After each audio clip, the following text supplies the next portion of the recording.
nga bwe tweyama okukutuusaako engeri gy'osobola okweyoleramu ensimbi ng'ogatta omutindo ku bintu ebikwetoolodde n'Omukenkufu Julius Nyanzi owa Prof Bio Research. Leero tusonze na sunflower. Nyanzi agamba bw'obeera omuyiiya ne weetandikirawo akakolera ewaka kisobolera ddala okukyusa embeera zo. Okolera ewaka ye future y'ensi. China mugiraba. Abantu bangi bali bazala wa China baginyooma naye kati olaba China weeri nsi kati kirimaanyi naye bakolera waka. Tandika mpola ate naawe atandise ne bw'ogwa ebigo 10 yimirira emirundi 11 olina okusigala ng'osituka. Olw'ensonga y'emu eno Nyanzi yatuse ne omukulembeze w'eggwanga okusiimibwa olw'okuzibula bannayuganda amaaso ng'ayita mu saayansi. Si yonna yakirabye omukulembeze w'eggwanga yagambye Omukenkufu where you come. Jangu nkusiime ng'okyali mulamu. Weebale okuyigiriza bannayuganda okukola. Weebale okuyigiriza bannayuganda okwekulaakulanya. N'okusingira ddala weebale ku making a science simple. Olaba omukulembeze w'eggwanga agoberera. Lwaki naawe teweenyigira mu nkulaakulana eno ey'okutandikawo emirimu? Jjukira ebyuma bino nakugamba osobola okubifuna ku kibanja mpola. Amisinze ebyo byonna osobola okutufuna mu katabo, osobola bisanga mu katabo. Akatabo Sente Zimera ku Miti. Olaba omukulembeze wa Uganda yakatumiza nangamba Omukenkufu sooka ompe katabaako Sente Zimera ku Miti nkasomemuko. N'olwekyo gyasobola okuyiga ebintu bingi nnyo. Twakawandiisa ne mu Luzungu Money Grows on Trees. N'olwekyo atasobola kusoma Luganda naawe Oluzungu ekitabo kino obeera okifuna bulungi nnyo. Era nga tweyambisa ebyuma bye bimu bye tuzze tulaba tukamula butoono. Butoono agwa mu ttuluba eriyitibwa vegetable oil eyeeyambisa ne mu kukola sabbuuni abadde takyagulikako olw'ebbula lye ne bw'oba omukozeseza mu kusiika mmere alimu emigaso egiwerako.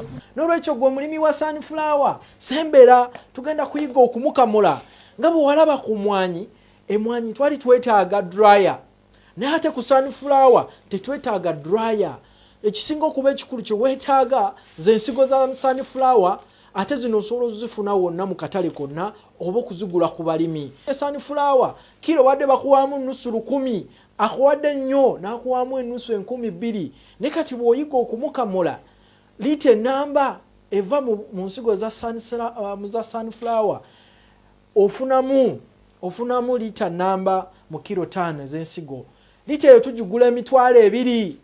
Ate $2,000 kitegeeza oli abadde akuwa ssente yandikuwaddemu $1,000 kinene nnyo. Weetaaga mashini eno bw'omala okugipanga ng'ogiteekako bulungi.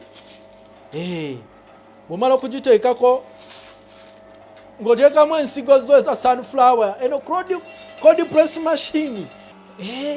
Kati litemu ku Prof Bio Research tugigula. Ate jukira kino ekyuma ekitone ekya domestic kikola lita 10 olunaku. Ate kinene kikabejja kamansho kisobola okukola lita 4 olunaku. Kitegeeza oba mu sente kidomola kiramba tukigula $40,000. Lwaki okaaba emirimu gw'omulimi? Lwaki okaaba akasente akatono okukudondola? Butoono omuleka n'asulawo ku makya n'omusengejja n'akyuka bulungi nnyo kala n'oba ng'osobola okumukozesa gwe afumba.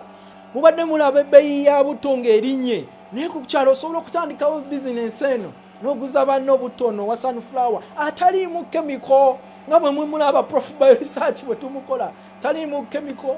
Ate osobola omukolamu sabbuuni oyo muladde mulaba nga ne sabbuuni alinnye. N'okusingira ddala abalwadde b'emitima ab'ensigo, omukyala alina situka mu nviiri omusiiga busizi mu nviiri, omwana akubwa olususu n'akubwa ennoga n'afuna diaper rash osobola okumusiiga butono owa sunflower. N'olwekyo kiki ky'olina okukola? Olina kujja buzimu Prof Bio Research oyige okukamula butono ataliimu kemiko. Ate n'okusingira ddala tukufunira akatale. Bw'oba oli mulimi ensigo tukimanyi nti oziina ekya kye weetaaga kyuma. Era nga bwe nabagamba ekyuma kiwagala kyuma. Jangu tukufunira ekyuma tukuwagale ensimbi zikuwomere 2023. Wiiki ejja tugenda kulaba enkamula ya butto okuva mu binyeebwa ebya bulijjo.